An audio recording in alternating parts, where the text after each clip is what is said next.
makes it real. The body cannot live without the money.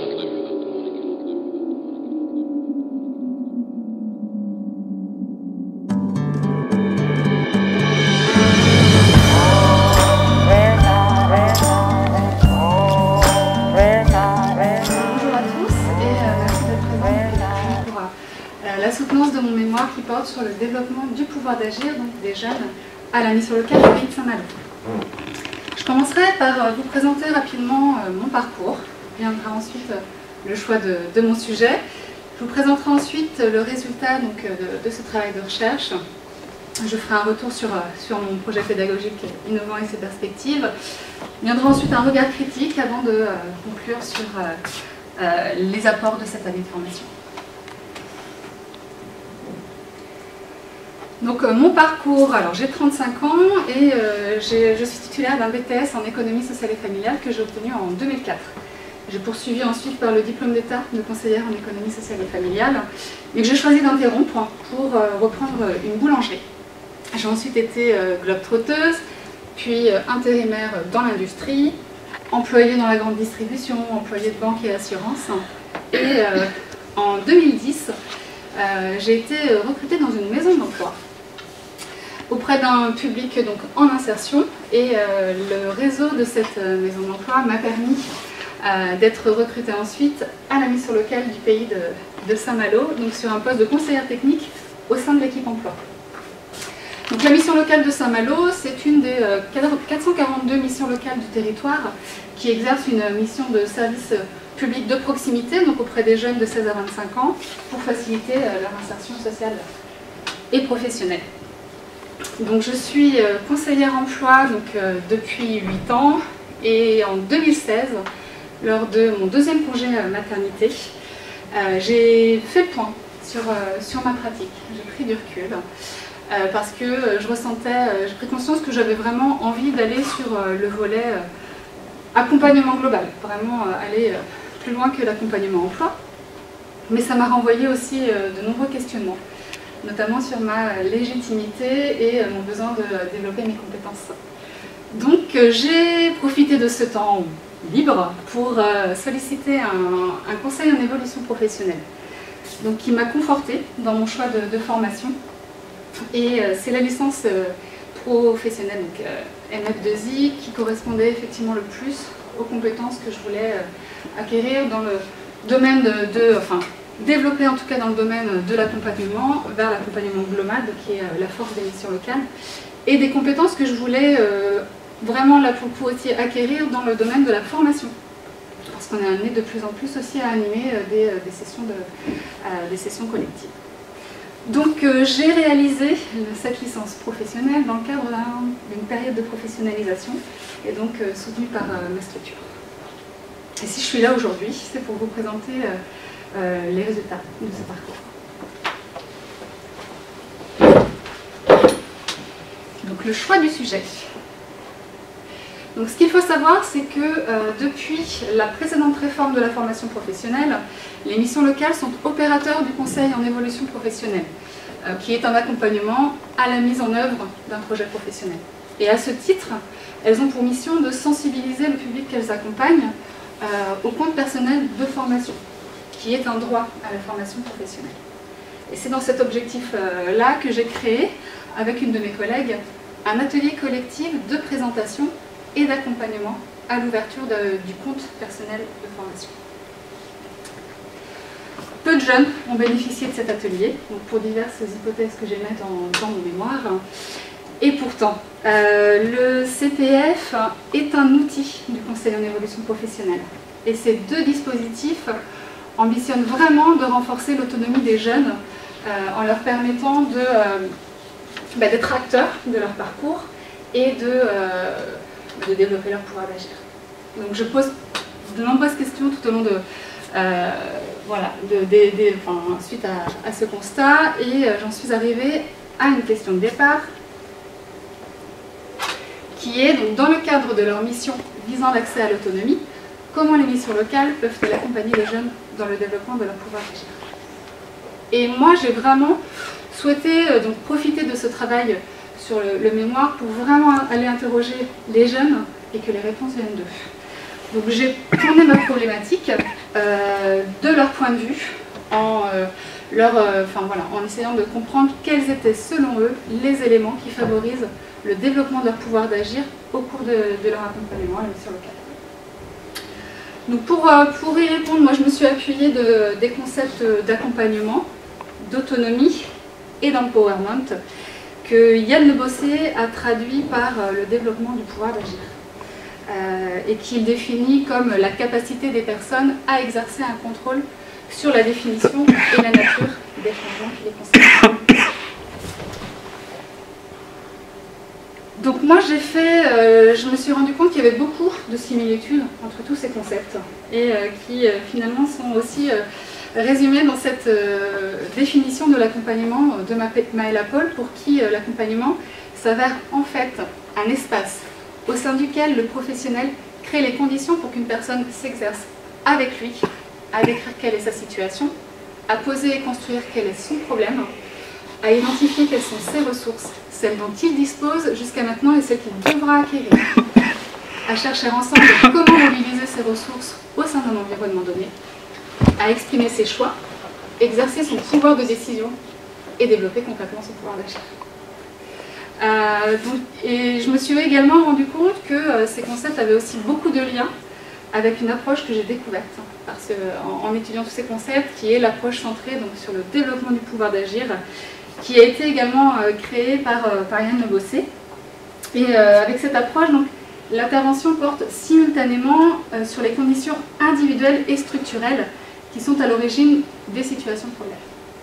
Donc le changement est élaboré à partir des compétences qu'a déjà la personne accompagnée et qu'il co-construit avec son conseiller. Et donc ce conseiller doit donc délaisser sa posture d'expert, qui signifie vraiment juste répondre à la demande, au profit de celle du passeur, qui aide à franchir un obstacle et aussi agir comme une personne ressource.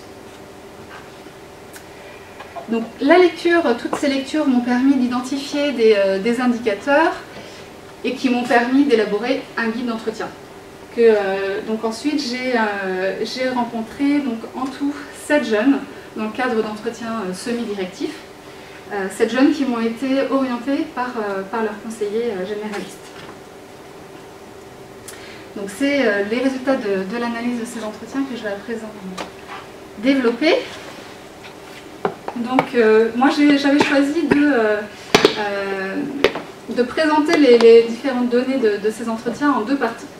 La première partie portait sur les éléments qui témoignent du processus d'empowerment, donc selon les dires des jeunes. Et ces éléments, donc voilà, moi cette première partie m'a permis vraiment de prendre conscience que le processus d'empowerment est d'une part très difficile à identifier et qu'il n'est pas linéaire. C'est-à-dire qu'il peut être fort à un moment donné et puis finalement moins fort à d'autres, et que vraiment il dépend aussi de la personnalité de chacun. C'est un peu l'exemple de Solène que j'ai rencontré dans le cadre de ces entretiens et dont j'ai mis en annexe la retranscription de cet entretien qui était très riche, très intéressant. Enfin voilà, Solène avait une prise de recul qui m'a aussi époustouflée dans le cadre de cet entretien. Elle avait vraiment conscience de toutes les étapes qu'elle avait franchies et des objectifs atteints, et pourtant, aujourd'hui, après en avoir échangé avec sa conseillère m'a vraiment expliqué qu'elle est dans une démarche aujourd'hui, elle est passive. Elle ne fait plus de démarche et elle peut même se mettre en difficulté sur certaines situations. La deuxième partie de l'analyse, elle, m'a vraiment permis d'identifier les éléments qui favorisent le développement du pouvoir d'agir des jeunes dans le cadre de leur parcours à la mission locale. Donc j'en ai identifié 6, qui sont la relation de confiance réciproque donc avec le conseiller, l'accompagnement contractualisé, la mission locale comme un lieu ressource, les prestations, le collectif et un soutien psychologique pour une majorité d'entre eux. Donc tous ces éléments ont vraiment, ce qu'il faut surtout retenir finalement de ces éléments, c'est que ce qui importe vraiment, c'est la relation de confiance avec le conseiller qui va être vraiment favorisée par la personnalisation de l'accompagnement et puis tout ce que va offrir la mise sur le CAN, donc quand je disais comme lieu ressource, ça va être par toutes les informations et les dispositifs dont elle peut faire bénéficier les jeunes, qui leur permettent aussi du coup d'avoir la possibilité d'émettre des choix dans ce qu'ils ont envie de faire dans leur parcours. Et cette possibilité d'avoir le choix est d'autant plus importante qu'elle contribue au processus d'autonomisation. Parce qu'en faisant des choix, ils peuvent activer leur pouvoir de décision et leur pouvoir d'action.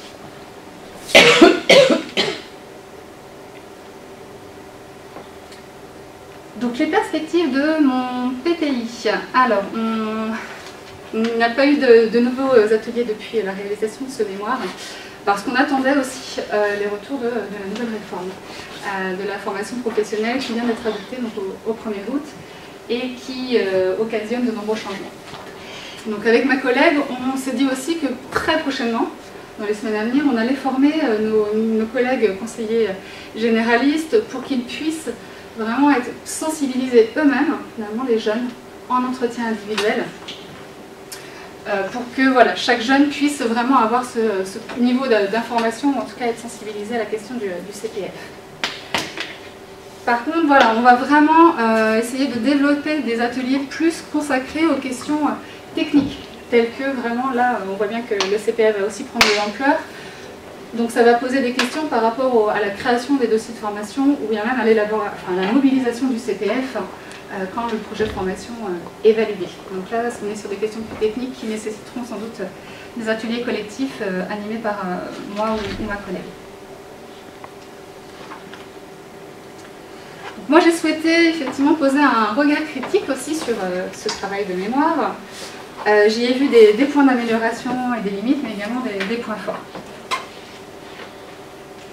Donc les points d'amélioration, alors le choix de l'échantillon. La mission locale du pays de Saint-Malo accompagne près de 2000 jeunes par an, j'en ai rencontré 7.